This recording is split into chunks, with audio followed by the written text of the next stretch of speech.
ఓం మాతాపితృభ్యాం నమః సర్వేభ్యో మహాజనేభ్యో నమో నమః. South India సర్వాధికారి యూట్యూబ్ ఛానల్కి స్వాగతం సుస్వాగతం. ఇప్పుడు మనం వచ్చేసి రాశి ఫలితాల గురించి మాస ఫలితాల గురించి తెలుసుకుంటున్నాము కదా. అందులో ఇప్పుడు మనం కుంభరాశి గురించి తెలుసుకుందాము. ఈ కుంభరాశి వారికి ఎలా ఉంటుంది ఈ మాసంలో, వాటి విషయాలన్నిటి గురించి కూడా గురువుగారి మాటల్లో తెలుసుకుందాం. గురువుగారు నమస్కారం అండి. శుభాశీస్సులండి. కుంభరాశి వారికి ఆశ్వేజ మాసంలో ఈ యొక్క అక్టోబర్ నెల ఈ యొక్క రాశి వారికి ఎలా ఉండబోతుంది? కుంభరాశి వాళ్ళకి వచ్చేటప్పటికి ఏలినాటి శని ప్రభావం జరుగుతూనే ఉంది. అలాగే ఈ రాశి వారికి శత్రువుల బెడద అధికంగా ఉంది. అంటే రహస్య శత్రువులు అధికంగా ఉన్నారు. ప్రత్యక్షంగా కన్నా కూడా పరోక్షంగా ఎక్కువగా ఉన్నారు.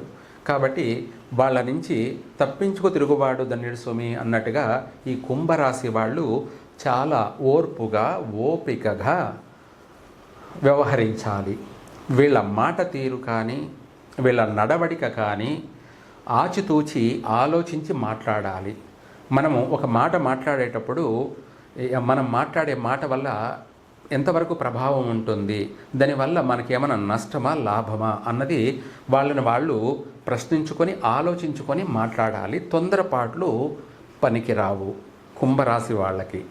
ఆ తొందరపాటుతనమే వాళ్ళకి ఇబ్బందులు, ఆర్థిక నష్టాలు, దోవనబోయే సమస్యను కూడా మనం నెత్తిన వేసుకోవడము అనే అంత సమస్యలు అయితే ఈ కుంభరాశి వాళ్ళకి అధికంగా ఉన్నాయి. అయితే ఏది ఏమైనప్పటికీ ఈ కుంభరాశి వాళ్ళు భూ వివాద సమస్యల్లో కాస్త జాగ్రత్త ఉండాలి. వీలైనంత వరకు వివాదాలకి దూరంగా ఉండాలి. భూ లావాదేవీల విషయాలలో మాత్రం చాలా తెలివిగా వ్యవహరించాలి. ఒకటి. రెండోది, కొత్తగా ఉద్యోగాలు ప్రయత్నం చేసేవాళ్ళు దైవ దర్శనం చేసుకొని ఆ తర్వాత ఉద్యోగ ప్రయత్నం చేసుకోండి. మళ్ళీ ప్రతి విషయం నష్టమా అనంటే ఏమీ లేదు. ఒక పని మనకు అనుకున్న పని అయిందంటే మళ్ళీ వెంటనే ఇంకొక పని కాదనమాట. అంటే కొన్ని పనులు అవుతాయి, కొన్ని పనులు కావు. ఇక్కడ మనకు కొద్ది రోజులు బాగుంటుంది, కొద్ది రోజులు బాగుండదు అన్నట్టుగా మనం అనుకున్న ప్రతి పని నెరవేరదు. అట్లా అనేసి కాకుండానూ ఉండవు. మనం 10 పనులు అనుకున్నామంటే అందులో 1-2 నెరవేరుతాయి, మిగతా కాలేదు అనేసి భయపడాల్సిన అవసరం లేదు. ఎందుకంటే ఆ 2 పనులైనా కూడా మనకు కాస్త ఊరట, మనకు కాస్త అన్ని విధాల ఉపశమనం కలుగుతుంది. అలా అనేసి ఏది చేయకుండా అనుకున్నట్టయితే జీవితం అనేది వ్యర్థమైపోతుంది. కాబట్టి ప్రతి విషయాలలో కూడా వీళ్లకు ఓర్పు అవసరం, ఓపిక అవసరం.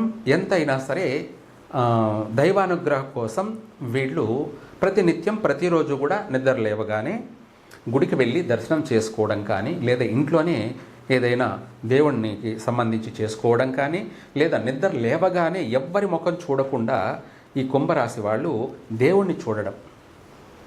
నిద్ర లేయగానే వాళ్ళు దేవుణ్ణి చూసినట్టు అయితే ఆ రోజు వీళ్లకు రాబోయే ఉపద్రవాలన్నీ కూడా వైదొలిగిపోతాయి. అంటే కష్ట నష్టాలన్నీ కూడా వైదొలిగిపోతాయి. వీళ్ళు చక్కగానే వీళ్ళ జీవితాన్ని 3 పూలు 6 కాయల కొనసాగించగలుగుతారు. కష్టకాలంలో కూడా రాణించగలిగినప్పుడే వాళ్ళు అదృష్టవంతులు.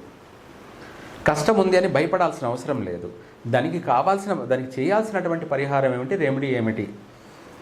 కష్టాలు సుఖాలు అనేది ప్రపంచంలో ప్రతి ఒక్కరికి సర్వసాధారణమే. అయితే దానికంటే ఓవర్గా ఉన్నప్పుడే ఇక్కడ మనిషికి ఎక్కువగా కష్టాలు నష్టాలు ఉన్నప్పుడే భయం వేస్తుంది. ఆ విధంగా కుంభరాశి వాళ్ళకి ఎక్కువగా వచ్చే సమస్యలు ఉన్నాయి. కాబట్టి దానికి సంబంధించి ముందు పరిష్కార మార్గాలు చూసుకోవడం మంచిది. అలాగే ట్రావెల్స్ బిజినెస్ లాంటివి అసలు చేయకూడదు. వాహనాలు అసలు కొనవద్దు. ఉన్న వాహనాల విషయాల్లోనే చాలా జాగ్రత్తగా నడుచుకోండి. ప్రమాదాలు, ఊహించని ప్రమాదాలు, సంఘటనలు, శారీరక గాయాలు ఇటువంటివి అధికంగా ఉన్నాయి. సరే, గాయమైనా మనం మానుకోవచ్చు, ప్రాణాలు పోగొట్టుకోకూడదు కదా. అందుకనేసి ఈ రాశి వాళ్ళు ఏదైనా సరే రుద్రాక్ష ధరించుకోవడము అది మనల్ని కాపాడుతుంది.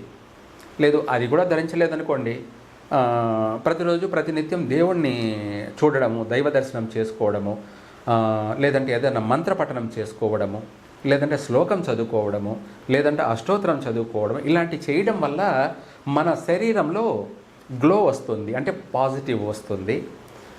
మనం చూడగానే ఎవరైనా సరే సహాయం చేస్తారు.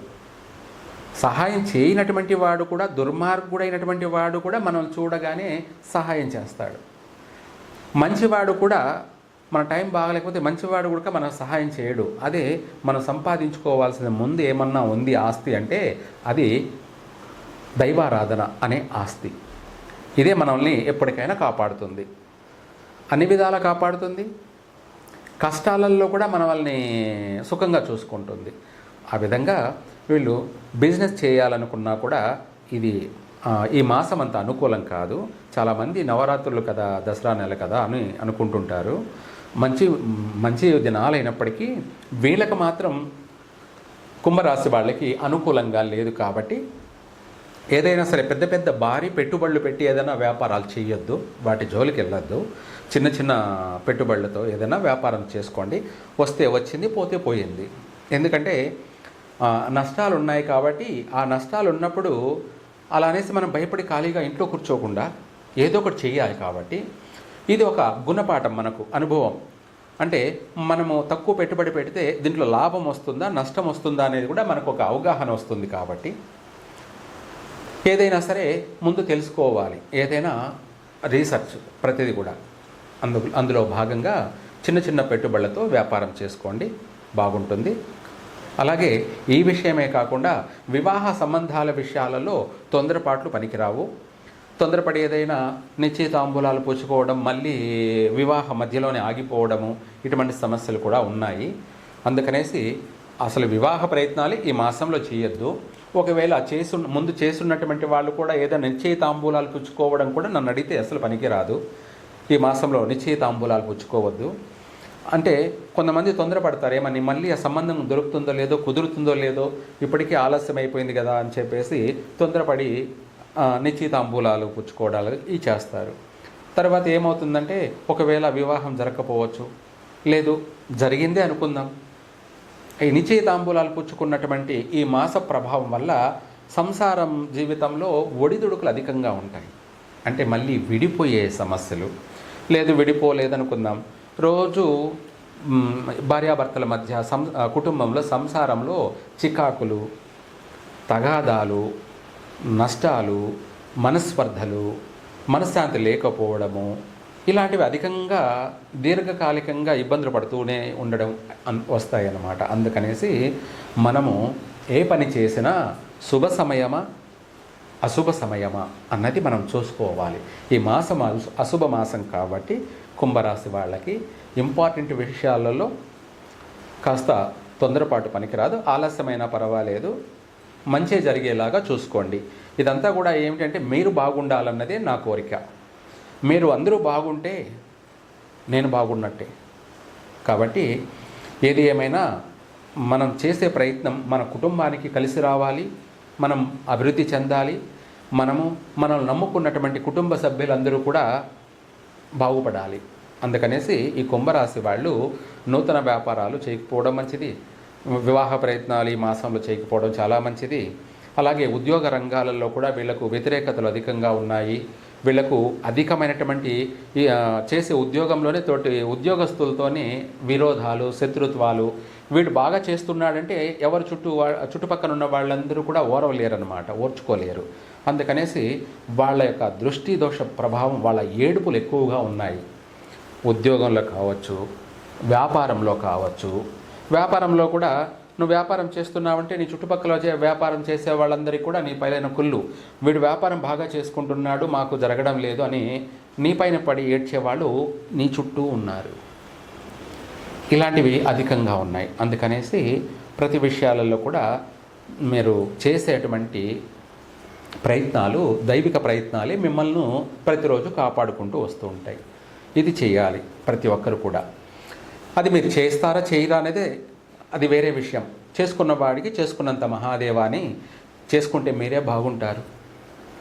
చేసుకోకపోతే అది మంచి అయినా చెడైనా ఏదైనా కష్టమైన నష్టమైన పడేది అనుభవించేది మీరే. కాబట్టి అది ఆ అనుభవం అంటూ ఏదైనా సరే ఆనందాన్ని అనుభవించండి, కష్టాల్ని దూరం చేయండి అనేది మాత్రం నేను చెప్పడం సలహా. ప్రతి విషయాల్లో కూడా జాగ్రత్తగా ఉండాలి. ఇదే కాకుండా ఈ కుంభరాశి వాళ్ళు వీలైనంత వరకు కూడా అలాగే మనకు ఎలాగో నవరాత్రులు అడ్వాంటేజ్గా కలిసి వచ్చింది కాబట్టి ఈ నవరాత్రులు 9 రోజులు కూడా ఉదయం కానీ సాయంత్రం కానీ ఈ యొక్క కుంభరాశి వాళ్ళు పారిజాత పుష్పాలతోటి అమ్మవారిని పూజించండి. మీ జీవితం కూడా 3 పువ్వులు 6 కాయల్లా దినదినం అభివృద్ధి చెందుతారు. బాగా కలిసి వస్తుంది. మీకు అమ్మవారి అనుగ్రహం సంపూర్ణంగా కలుగుతుంది. ఆనందమయమైనటువంటి జీవితాన్ని గడుపుతారు, అభివృద్ధి చెందుతారు. సర్వే జన సుఖినో భవంతు. మీ మాటల్లో అందరికీ అర్థమయ్యేలాగా వివరంగా తెలియజేసినందుకు ధన్యవాదాలు గురుగారు. కుంభరాశి గురించి తెలుసుకున్నారు కదా, మిగతా రాశుల గురించి వాటి మాస ఫలితాల గురించి ముందుగానే తెలుసుకోవచ్చు. వాటి కోసం మీరందరూ ముందుగానే లైక్ చేయండి, షేర్ చేయండి, సబ్స్క్రైబ్ చేసుకోండి. Thank you.